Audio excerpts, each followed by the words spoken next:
तो हाल ही में पाकिस्तान ने अपनी एक नई क्रूज मिसाइल का पहला सफल परीक्षण कर लिया है। ऐसे में कौन सी मिसाइल है ये, कितनी खतरनाक है? सवाल ये भी है कि क्या ये भारत के खिलाफ या वेलकम हो गया दोस्तों। पाकिस्तान ने तैमूर मिसाइल का कामयाब तजर्बा किया है, जिसमें भारतीय मीडिया रोने लगा है कि अब हमारी खैर नहीं है। तैमूर मिसाइल 600 किलोमीटर की रेंज तक जाता है और दुश्मन को ठिकानों को आंख मिचौली करते हुए उनका जाकर ठिकाने तबाह करता है। कि पाक बहरिया ने क्रूज मिसाइल तैमूर का कामयाब तजुर्बा किया है। स्मैट्रिक्स तो एक वीडियो पाकिस्तान द्वारा रिलीज किया गया है जो कि इनके एक मिसाइल टेस्ट का है, जहां पर ये अपनी एक क्रूज मिसाइल टेस्ट कर रहे हैं जिसका नाम है तैमूर। तो हाल ही में पाकिस्तान ने अपनी एक नई क्रूज मिसाइल का पहला सफल परीक्षण कर लिया है। ऐसे में कौन सी मिसाइल है ये, कितनी खतरनाक है? सवाल ये भी है कि क्या ये भारत के खिलाफ या भारत के लिए कोई बड़ा खतरा है? और परीक्षण किया, लेकिन क्या तैमूर भारतीय ब्रह्मास्त्र ब्रह्मोस पिनाका S-400 के सामने टिक पाएगा?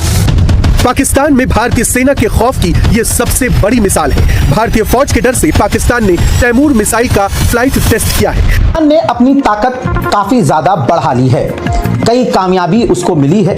तेरा तू है कौन? है कौन? औकात क्या तेरी? भुखमरी का देश, फटीचर मुल्क, 2 रोज की रोटी नहीं खिला पा रहा। और देखो दुनिया जहान में जिस तरह ये उचक उचक के घूम रहा है कि गोरा डॉलर पाकिस्तान ने तहस नहस करके रखा है। मेजर साहब, फिक्र का माहौल है, if I may use that word, क्योंकि पाकिस्तान जिस स्पीड से अपने नए मिसाइलों पर काम कर रहा है वो कोई मामूली बात नहीं। स्मैट्रिक्स तो एक वीडियो पाकिस्तान द्वारा रिलीज किया गया है जो कि इनके एक मिसाइल टेस्ट का है, जहां पर ये अपनी एक क्रूज मिसाइल टेस्ट कर रहे हैं जिसका नाम है तैमूर। तो इस मिसाइल टेस्ट में बेसिकली एंटीशिप कैपेबिलिटी टेस्ट करी जा रही है और एक सिमुलेटेड टारगेट की तरफ ये मिसाइल लॉन्च करी गई है जिसको डिस्ट्रॉय होता हुआ देखा जा सकता है। तो ये मिसाइल काफ़ी लो आ रही है जो कि सी स्कैमिंग कैपेबिलिटी को शोकेस करती है और टारगेट को हिट कर रही है। तो तैमूर मिसाइल को डेवलप किया गया है पाकिस्तान एयरफोर्स के एयर वेपन कॉम्प्लेक्स द्वारा और इसको पहली बार 2022 में रिवील किया गया था। तो इसको डायरेक्ट कंपटीशन बताया जा रहा है MBDA स्टॉर्म शैडो का, जिसे स्कैल्प भी कहा जाता है, जिसे हमने ऑपरेशन सिंदूर में पाकिस्तान के अगेंस्ट इस्तेमाल किया था। बेसिकली इसको स्टेल्दी बनाने की कोशिश करी गई है। साथ में यहाँ पर एक टर्बोजेट इंजन दिया गया है जो कि इस क्रूज मिसाइल को पावर करता है।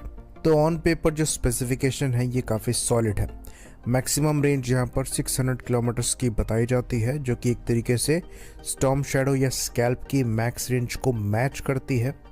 यहाँ पर हाई एक्सप्लोजिव वॉरहेड कैरी किया जाता है, जिसकी क्वांटिटी तो नहीं बताई है पब्लिक डोमेन में, पर वज़न यहाँ पर कहा जाता है कि 1200 किलोग्राम से कम का है और ये करीबन मैक 0.8 की स्पीड को अचीव कर सकती है और मैक्सिमम, जैसे कि हमने बताया, 600 किलोमीटर की रेंज के साथ आती है।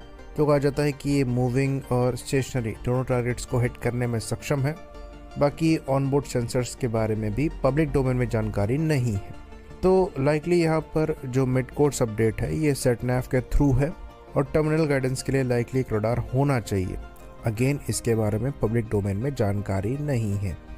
तो यहाँ पर ये मैक्सिमम 7620 मीटर की ऊंचाई तक फ्लाई कर सकती है, यानी कि करीबन 25,000 फीट, और मिनिमम 610 मीटर की ऊंचाई पर फ्लाई कर सकती है। तो पाकिस्तान ने अपनी एक नई क्रूज मिसाइल का पहला सफल परीक्षण कर लिया है।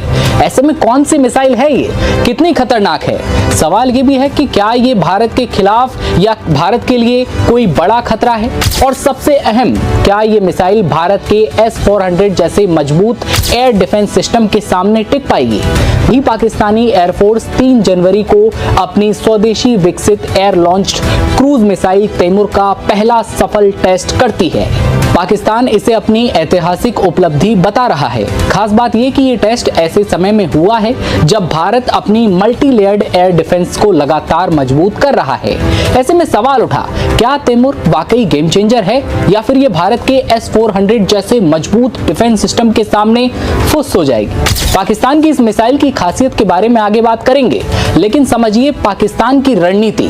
पाकिस्तान लंबे समय से भारत की बढ़ती सैन्य ताकत से परेशान है। इसी वजह से वो रोजाना नई नई मिसाइलें बनाकर और टेस्ट करके ये दिखाना चाहता है कि वो भी पीछे नहीं है। तैमूर मिसाइल को पुरानी राड मिसाइलों का नया रूप माना जा रहा है, जिसका मकसद दुश्मन की एयर डिफेंस को चकमा देना है। सीधे आम शब्दों में कहें तो भारत की बढ़ती सैन्य और तकनीकी क्षमता का जवाब देने के लिए स्वदेशी हथियार प्रणालियों पर पाकिस्तान जोर दे रहा है।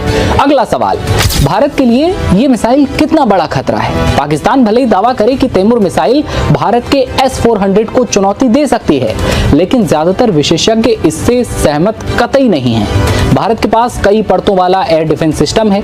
दूर से हमला रोकने के लिए S-400, बीच की दूरी के लिए आकाश और बराक, नजदीकी खतरे के लिए QRSAM। इस वजह से तैमूर परीक्षण किया। लेकिन क्या तैमूर भारतीय ब्रह्मास्त्र, ब्रह्मोस, पिनाका, S-400 के सामने टिक पाएगा? इस रिपोर्ट से समझिए। मुल्ला मुनीर ने इसके जरिए ये दिखाने की कोशिश की है कि भारत की बढ़ती डिफेंस पावर के बीच वो भी अपनी हवाई ताकत बढ़ाने पर जोर दे रहा है कि इस मिसाइल को देश में ही बनाया गया है और इसकी फ्लाइट टेस्ट पूरी तरह से सक्सेस रही। पाकिस्तान ने अपने स्वदेशी तैमूर वेपन सिस्टम का उस वक्त टेस्ट किया है जब कुछ दिन पहले ही भारत ने पिनाका रॉकेट सिस्टम के अपग्रेडेड वर्जन का सफल परीक्षण किया था।